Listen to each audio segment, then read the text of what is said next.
நான் முதல்ல வந்து ஒரு ரகசியத்த சொல்றேன். கொஞ்சம் சுவையான ரகசியம் தான். தேவநாதன் தேவநாதன் சொல்லிட்டு வின் டிவி அதிபர் ஒருத்தர் இருந்தார்.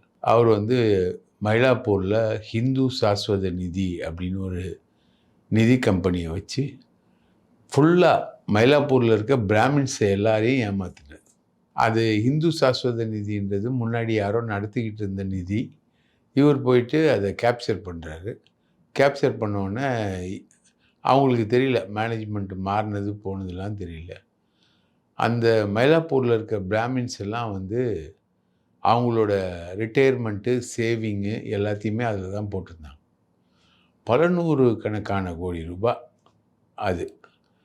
அந்த ஃபண்டு. அந்த ஃபண்ட வந்து தேவநாதன் கைப்பத்தி ஏமாத்திட்டார். அந்த ஃபண்ட மேனேஜ் பண்றதுக்கு வந்து பல பேர அவர் வச்சிருந்தார்.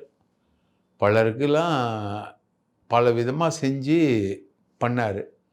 பிஜேபியில கேண்டிடேட்டா நின்னாரு. யோகி ஆதித்யநாத்துக்கு உதவிகரமா இருந்தாரு. அப்படியே பிஜேபின்னா தேவநாதன், தேவநாதன்னா பிஜேபி அப்படி மாறினாரு. இவர் என்ன பண்ணியிருக்காரு, பலருக்கு காசு குடுத்துருக்காரு. அதில ஒரு முக்கியமான ஒருத்தர் வந்து ராஜ் சத்யன்.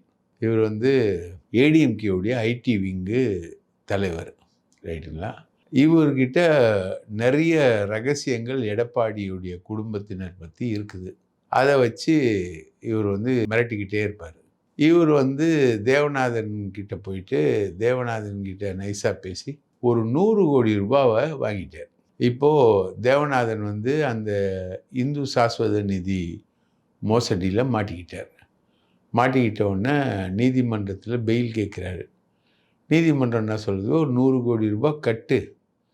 பல்லாயிரம் கோடி ரூபாய் ஏமாத்தியிருக்க. ஒரு 100 கோடி ரூபாய் கட்டு. 25,000 கோடிக்கு மேல ஏமாத்துனதா கணக்கு. பல்லாயிரம் கோடி ரூபாய் ஏமாத்தியிருக்க. ஒரு 100 கோடி ரூபாய் கட்டு. நான் உங்களுக்கு பெயில் குடுக்குறேன் அப்படின்னார்.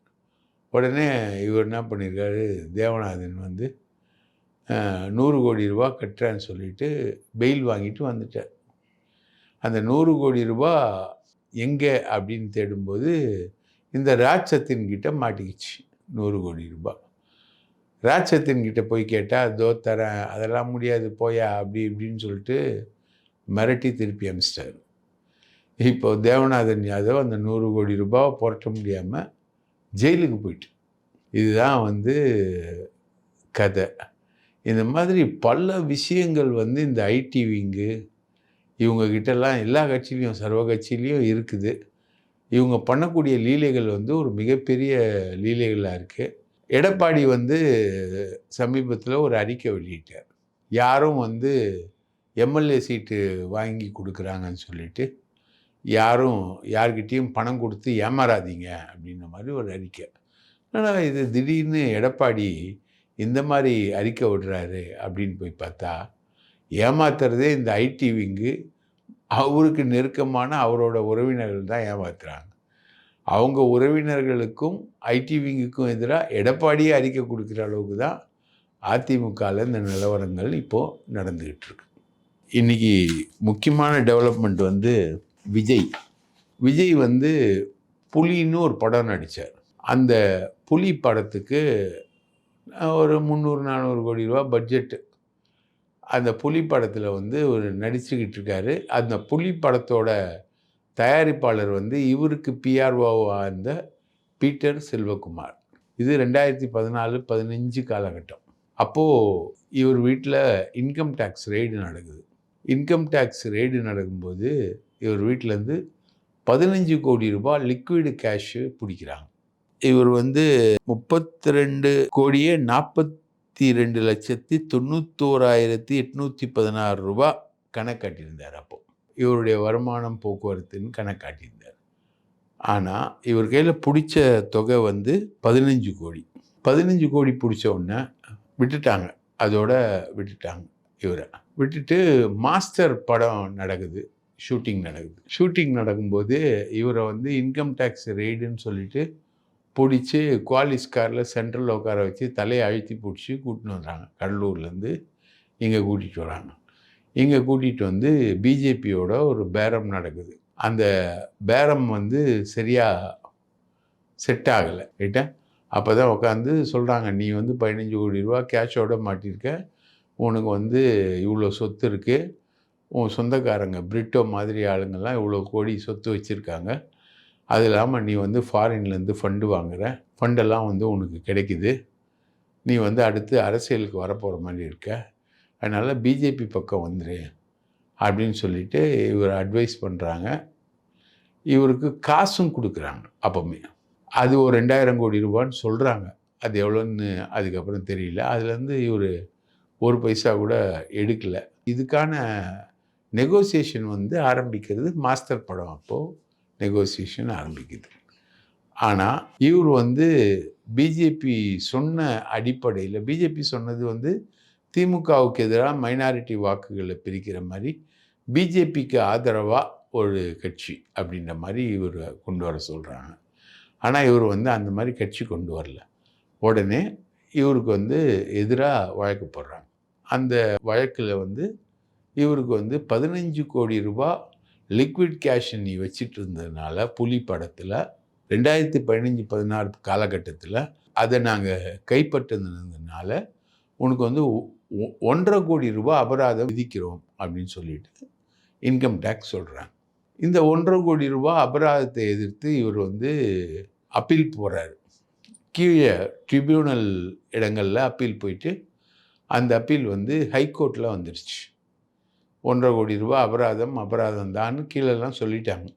கீழே இருக்கக்கூடிய கீழமை நீதிமன்றங்கள்லாம் சொன்ன உடனே 1.5 கோடி ரூபா வந்து நீ என் மேலே வந்து 2015-16 பிடிச்சதுக்கு 2026 வாக்கில் என் மேலே கேஸ் போட்டு 1.5 கோடி ரூபா அபராதம் அப்படின்னு சொல்கிறதெல்லாம் வந்து தப்பு அப்படின்றது தான் இவரோட கிளைம்.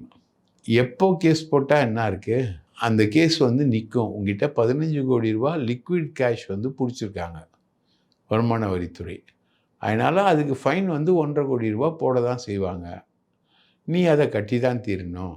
இப்போ பிடிச்சாங்க அப்போ பிடிச்சாங்க அப்படின்றதெல்லாம் நீங்கள் வந்து கேட்கவே முடியாது அப்படின்னு சொல்லிட்டு நீதியரசர் செந்தில்குமார்னு ஒருத்தர் வந்து இன்றைக்கி ஜட்ஜ்மெண்ட் கொடுத்துருக்காரு.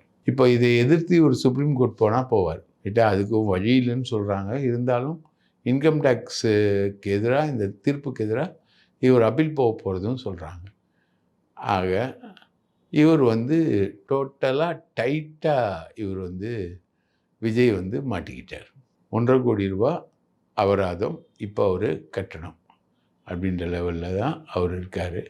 இது வந்து பிஜேபியுடைய ஈக்குவேஷன்ஸை தாண்டி இவர் போனதுனால இவருக்கு ஏற்பட்ட விளைவுகளில் ஒன்று ஜனநாயகன் அவுட்டு, 2 இப்போ 1.5 கோடி ரூபா ஃபைன் கட்டணும், 3வது என்ன நடக்க போகுது, சிபிஐ வழக்கில் இவரை குற்றவாளி ஆக்குவாங்க சார்ஜ் ஷீட் போடும்போது, இல்லை சுப்ரீம் கோர்ட்டில் அது தொடர்பாக ரிப்போர்ட் ஃபைல் பண்ணும்போது இவரை குற்றவாளி ஆக்குவாங்க. இப்படி தொடர்ந்து இவருக்கு பிரச்சனைகள் வருது. இந்த செந்தில்குமார் நீதியரசர் யாருன்னா, கரூரில் இந்த 41 பேர் செத்தாங்க இல்லையா, அதுக்கு நம்ம எஸ்ஐடின்னு ஸ்பெஷல் இன்வெஸ்டிகேஷன் டீம் ஒன்றை வந்து உருவாக்குனவர் இவர் தான். அதாவது கூட்டங்களை எப்படி வழிமுறைப்படுத்துவது என்பது பற்றிய ஒரு மனுவை விசாரித்து அதில் வந்து கரூரில் நடந்த சம்பவத்தை பற்றி பேசி விஜய்க்கு எந்த தலைமை பண்பும் இல்லை அப்படின்ற மாதிரி ஒரு தீர்ப்பை கொடுத்து, அதுக்கு வந்து ஒரு அஸ்ரா கார்க் அப்படின்ற ஒரு நேர்மையான போலீஸ் அதிகாரி தலைமையில் வந்து ஒரு மிகப்பெரிய விசாரணை டீமையே வந்து இவர் ஆர்கனைஸ் பண்ணவர் வந்து நீதியரசர் செந்தில்குமார். அவர் தான் இப்போது தீர்ப்பு கொடுத்துருக்காரு. 2014-15 காலகட்டங்களில் நடந்ததாக சொல்லப்படுற இந்த புலிப்படமும் இன்கம் டேக்ஸு 15 கோடி ரூபாய் இவர் வீட்டில் கைப்பற்றினதும் 2026 வாக்கில் வந்து அது ஒரு வழக்காக வருவதும் சரியில்லை அப்படின்னு சொல்ல முடியாது. நீங்கள் வந்து அந்த பணத்தை கட்டி தான் தீரணும் அப்படின்னு. அப்போது 41 பேர் செத்ததுக்கு special investigation team Asra Garg தலைமையில் ஃபார்ம் பண்ணதும் இதே நீதியரசர் தான். இந்திய நீதியரசரோட உத்தரவுக்கு எதிராக தான் இவங்க சுப்ரீம் கோர்ட்டில் போயிட்டு சிபிஐயும் சுப்ரீம் கோர்ட்டு மானிட்டர்ட் எஸ்ஐடியும் வாங்கிட்டு வந்தாங்க. இப்போ மாதந்தோறும் 4 மில்லியன் பார்வையாளர்களை சென்றடையும் நமது நியூஸ் டைம் டிஎன் சேனலில் உங்களது விளம்பரங்கள் இடம்பெற வேண்டுமா? உடனே தொடர்பு கொள்ளுங்கள் 7603836167. உங்களுடைய பிசினஸை அடுத்த கட்டத்திற்கு கொண்டு செல்ல எங்களுடன் இணையுங்கள். அதுதான் விஜயை சாட்சிக்கு கூப்பிட்டு விஜய், ஆதவ் அர்ஜுன் ரெட்டி எல்லாரையுமே சாட்சிக்கு கூப்பிட்டு அதை பெரிய அளவுக்கு விசாரித்தது செந்தில்குமார் கொடுத்த ஜட்ஜ்மெண்ட்டு தான். மீண்டும் அதே செந்தில்குமாரிடம் விஜயின் வழக்கு செந்தில்குமார் இப்பொழுது இன்னொரு தீர்ப்பை கொடுத்திருக்கிறார். இது விஜய்க்கு ஒரு மிகப்பெரிய அடியாகவே அமைந்துள்ளது. இன்னைக்கு விஜய் கட்சி அவங்க பனையூரில் ஃபார்ம்ஸ் இஷ்யூ பண்ணியிருக்காங்க. அதாவது தேர்தலில் போட்டியிடுபவர்கள் யார் அப்படின்றது. ஒரு ஃபார்ம் விலை 100 ரூபாய். அந்த ஃபார்ம் பொது தொகுதிக்கு நீங்கள் கட்டணுன்னா 10,000 ரூபாய், தலித் தொகுதிகள் கட்டணுன்னா 5,000 ரூபான்னு ஃபிக்ஸ் பண்ணி இது பண்ணியிருக்காங்க. அந்த ஃபார்மில் 100 ஃபார்முக்கு மேலே வாங்கி விஜய் வேட்பாளர் அவர் நிற்கக்கூடிய தொகுதி பனையூர்னு குறிப்பிட்டிருக்காங்க. பனையூரில் தான் ஃபார்ம் கொடுக்குறாங்க, பனையூரில் தான் கட்சி ஆஃபீஸ் இருக்குது. ஆனால் பனையூர்னு ஒரு சட்டமன்ற தொகுதியே கிடையாது. பனையூர் அந்த ஆஃபீஸ் இருக்கிற இடம் சோழிங்கநல்லூர் சட்டமன்ற தொகுதியில் இருக்குது. அந்த தொகுதி கூட தெரியாமல் இவங்க பனையூர் சட்டமன்ற தொகுதியில் விஜய் நிற்கிறதுக்காக இவங்க 100 பேருக்கு மேலே பணம் கட்டியிருக்காங்க. அதே மாதிரி தேமுதிகவும் கொடுத்துருக்கு, ஃபார்ம்ஸ் இஷ்யூ பண்ணியிருக்கு தேமுதிக. அந்த ஃபார்ம்ஸும் அதே மாதிரி பிரேமலதாவுக்காக பல பேர் கட்டியிருக்காங்க. இந்த கூத்தெல்லாம் நடந்துக்கிட்டு இருக்கு. சட்டமன்றமே இல்லாத பனையூரில் விஜய் போட்டி போகிறதுக்காக பணம் கட்டுற இவங்கள தற்குறின்னு கூப்பிடாம வேறு எந்த வார்த்தைகளில் கூப்பிட முடியும்? இவங்க நிஜமாகவே தற்குறிகள் தான். இப்போது திமுகவுடைய விஷயங்களுக்கு வருவோம். எல்லாரும் எல்லா சைட்லேயும் பரபரப்பாக இருக்கும்பொழுது திமுக எந்த நிலைமையில் இருக்குது அப்படின்றத நம்ம ஒரு ஸ்கேனரை வச்சு பார்த்தோம். திமுக ரொம்ப கேர்ஃபுல்லாக மூவ் பண்ணுறாங்க. திமுக தரப்பில் இது வரைக்கும் 4 சர்வே ஐபேக் எடுத்திருக்காங்க. 4 சர்வேலையும் விஜயுடைய வாக்கு சதவிகிதம் எவ்வளோ இருக்குது அப்படின்றத ஆராய்ச்சி பண்ணியிருக்காங்க. அவங்களோட ஆராய்ச்சியில் கிடைக்கிறது விஜயுடைய வாக்கு சதவீதம் அதிகபட்சம் 10% 12% தான் விஜயோட வாக்கு இருக்குது. தமிழ்நாட்டில் எப்போவுமே திமுக அதிமுகவை பிடிக்காத ஆட்களுடைய வாக்கு 10% இருக்கும். அது மதிமுகவுக்கு போகும், இல்லை நாம் தமிழர் கட்சிக்கு போகும், கொஞ்சம் பிஜேபிக்கு போகும், அப்படி போகும். அது இந்த வாக்குகள் எல்லாமே திமுக அதிமுகவை பிடிக்காதவங்களுடைய வாக்குகள். அந்த வாக்குகளை விஜய் எடுத்து டோட்டலாக எடுக்கிறாரு. அந்த வாக்குகளில் அவர் பெறப்போகிறது 10-12% தான். இதில் திமுகவுடைய ப்ரிப்பரேஷன் டு எலெக்ஷன் எந்த அளவுக்கு கேர்ஃபுல்லாக இருக்குன்னா, சின்ன சின்ன சாதி அமைப்புகள் எந்த அளவுக்கு இருக்குது தமிழ்நாடு முழுக்க. இப்போ உதாரணத்துக்கு நாட்டு கவுண்டர்னு ஒரு ஜாதி, கவுண்டர் சாதி தெரியும், பெரிய சாதி. நாட்டு கவுண்டர் சாதின்னு ஒரு சாதி தெரியவே தெரியாது. அந்த சாதியை சேர்ந்தவங்கள முன்னே எடுத்துகிட்டு வர்றதுக்கு இப்போ திமுக மூவ் பண்ணிக்கிட்டு இருக்கு. ஒவ்வொரு சட்டமன்ற தொகுதியிலையும் ஒன்றியம் வைஸ், கிராமம் வைஸ், நகரம் வைஸ் எந்தெந்த ப்ளஸ் பாயிண்ட் திமுகவுக்கு இருக்குது, எங்கெங்கே மைனஸ் பாயிண்ட் திமுகவுக்கு இருக்குது, யாரால் மைனஸ் பாயிண்ட்டு, அதை எப்படி ப்ளஸ் பாயிண்ட் ஆக்க முடியும் அப்படின்ற மாதிரி ஒரு பெரிய ஸ்ட்ராட்டஜியை திமுக டெவலப் பண்ணிக்கிட்டு இருக்கு. அதே மாதிரி வேட்பாளர் தேர்வில் 30% மேலே இப்போது சிட்டிங்கில் இருக்கக்கூடிய யாருக்குமே சீட்டு கொடுக்க போகிறதில்ல. பல மந்திரிகளுக்கு சீட்டு கிடையாது. அவங்கள எல்லாரையுமே இளைஞர் அணி போட்டு இளைஞர் அணி மூலமாக அவங்களுடைய பதவியை நிரப்ப போகிறாங்க. ரைட்டுங்களா? அதே மாதிரி எல்லா விஷயத்தையும் ரொம்ப கேல்குலேட்டிவாக பண்ணுறாங்க. நாயுடுக்களை யூஸ் பண்ணுறதுக்கு ஜிடி நாயுடு பேரில் ஒரு பாலம், வேலு நாச்சியார் அம்மா சிலை திறப்பு, முத்திரையர்களுக்கு ஸ்டாம்ப் வெளியீடு, இந்த மாதிரி கவனமாக கால்குலேட் பண்ணி போகிற திமுக வந்து இந்த சின்ன சின்ன சாதி அமைப்புகள்லேருந்து 8 வேட்பாளர்களை, திமுக அல்லாத வேட்பாளர்களை, அவங்கெல்லாம் அரசியல் கட்சிகளாக சில பேர் இயங்குகிறாங்க, அவங்கள எல்லாரையும் வந்து திமுக வந்து ஒருங்கிணைக்குது.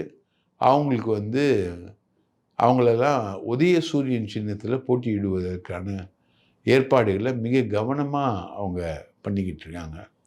ஸோ திமுக வந்து அதிமுக பண்ணுறதை விட அதிமுகவில் இருக்கக்கூடிய பல்வேறு சுணக்கங்கள், பார்த்திங்கன்னா அதிமுக கூட்டணியில் நயினார் நாகேந்திரனுக்கும் அண்ணாமலைக்கும் ஆகலை, ரைட்டா? இப்போது ஓபிஎஸ் வந்து தனி கட்சி ஆரம்பித்து அவர் வந்து சேர்றாரு, அதுவும் அதிமுகவும் ஒத்து போல. இந்த மாதிரி பல விஷயங்கள் அதிமுகவில் இருக்குது. அந்த விஷயங்களுக்கு ஏற்ற மாதிரி திமுக என்ன வியூகங்கள் எடுக்கணும் அப்படின்றத 234 தொகுதிக்கும் வேட்பாளர்களை தீர்மானித்து கூட்டணி கட்சிகளுக்கு எந்தெந்த தொகுதிகள் அப்படின்றத ஒதுக்கி கொடுத்து அவங்க வந்து வேட்பாளர்களை ஃபிக்ஸ் பண்ணி அதில் சாதி பலாபலன் எல்லாத்தையும் கணக்கில் எடுத்து எல்லாத்தையுமே வந்து ஒரு பெரிய கருத்து கணிப்பை வந்து நடத்தி அவங்க பண்ணிக்கிட்டு இருக்காங்க. பெண் அமைப்பு பார்த்திங்கன்னா இது வரைக்கும் 4 சர்வே வந்து அவங்க எடுத்திருக்காங்க. தமிழ்நாடு முழுக்க 4 சர்வேக்கள் வந்து அவங்க எடுத்திருக்காங்க. அது ஆதவ் அர்ஜுன் ரெட்டியோடைய வாய்ஸ் ஆஃப் காமன்ஸ் சொல்கிற மாதிரி 40% வாக்குகள்லாம் தாவேகாவுக்கு கிடையாது. தாவேகாவின் வாக்கு சதவீதம் 12% தான் சொல்கிறாங்க. ஆனாலும் அவங்க ஒரு எக்ஸ்டென்ட் மேலே போயிட்டு சி ஓட்டர் இந்தியா டுடே எடுத்த சர்வேயில் வந்து 15% தாவேகாவுக்கு கொடுக்குறாங்க. அது ஓரளவுக்கு உண்மை அப்படின்றாங்க. அதில் வந்து அதிமுகவுக்கும் திமுகவுக்கும் இருக்கிற வாக்கு வித்தியாசம் 12%ன்னு சொல்கிறாங்க சி ஓட்டர் சர்வே. அதை வந்து கரெக்டாக அவங்க அக்செப்ட் பண்ணுறாங்க. அதே மாதிரி சி ஓட்டர் மட்டும் கிடையாது, டைம்ஸ் நவுன்னு ஒரு சேனல், அது வந்து பிஜேபி சேனல், அவங்களும் வந்து டிஎம்கேக்கு கிட்டத்தட்ட 200 தொகுதி ஜெயிக்குன்ற மாதிரி ஒரு சர்வே வெளியிட்டிருக்காங்க. சரிங்களா? எல்லா சர்வேக்களுமே கருத்து கணிப்புகளுமே திமுக ஜெயிக்குன்ற அடிப்படையில் தான் பெரிய அளவுக்கு ஃப்ளோட் ஆகிட்டுருக்கு அப்படின்றத நம்ம ஒரு விஷயமாக பதிவு பண்ணுறோம். இப்போது போலீஸ் அதிகாரிகளுடைய டிரான்ஸ்ஃபர் வந்து பெரிய அளவுக்கு நடந்திருக்கு. அதில் முக்கியமானது வந்து ஐஜி ராஜேஸ்வரி மற்றும் எஸ்பி கயல்விழி இவங்களுடைய டிரான்ஸ்ஃபர். என்னென்னா இப்போ வந்து போலீஸ் எக்ஸாம்ஸ் வந்து நடந்துக்கிட்டு இருக்கு. எஸ்ஐயா நிறைய பேர் செலக்ட் ஆகிறதுக்காக எழுதிக்கிட்டு இருக்காங்க. அதை வந்து கான்ஸ்டபிளாக இருக்கிறவங்க யூனிஃபார்ம் சர்வீஸ் கோட் அப்படின்ற அடிப்படையில் அவங்களுக்கான கோட்டா 20% அடிப்படையில் அவங்க வந்து தேர்வாகுவாங்க. அந்த கோட்டாவை இப்போது ஜென்ரல் கோட்டாவோட இணைச்சிட்டாங்க. இப்போது பயங்கரமான ஒரு குளறுபடி வந்து அதில் நடக்க போகுது, ரைட்டுங்களா? அப்போது ஜென்ரல் கோட்டாவில் இருக்கிறவங்களுக்கும் கோட்டா குறையும், யூனிஃபார்ம் சர்வீஸ் கோட்டா அப்படின்னு வர்றதும் பெரிய அளவுக்கு குறையும். அந்த குழப்பம் வராமல் இருக்கிறதுக்காக இப்போது ராஜேஸ்வரி ஐஜி, நாகஜோதி வந்து எஸ்பி 2 பேரையும் மாற்றிருக்காங்க. அந்த இடத்த விட்டு தூக்கியிருக்காங்க. அது இல்லாமல் ஈஸ்வரன் அப்படின்றவர், அவர் வந்து சேகர் பாபுக்கு ரொம்ப க்ளோஸ் ஆனவர், அவரை தூக்கி அண்ணா நகருக்கு போட்டிருக்காங்க. இது 2ம் தான் வந்து போலீஸ் டிரான்ஸ்ஃபரில் ஒரு முக்கியமான டிரான்ஸ்ஃபர்ஸாக வந்திருக்கு. ஸோ இப்படி பல விஷயங்கள் பேசிக்கிட்டு இருக்கும்போதே நமக்கு இந்த சசிகலா வந்து என்ன பண்ணுறாங்க, அவங்க வந்து இப்போது கூட்டம் போட்டு பேசிக்கிட்டு இருக்காங்க. சசிகலா வந்து அவங்க வந்து ஒரு புது கட்சி ஒன்று ஆரம்பிக்கிறதா இருக்காங்க, அம்மா அதிமுக அப்படின்னு ஒரு கட்சி ஆரம்பிக்கிறதா இருக்கிறாங்க அப்படின்ற மாதிரி செய்திகள் வந்தது. அவங்க வந்து அம்மா அதிமுகன்ற கட்சியை ஆரம்பிக்கலவே இல்லை. ஏற்கனவே திவாகர் வச்சிருக்க திராவிடர் கழகம், அண்ணா திராவிடர் கழகம் அப்படின்னு ஒரு கட்சி வச்சுருக்காரு.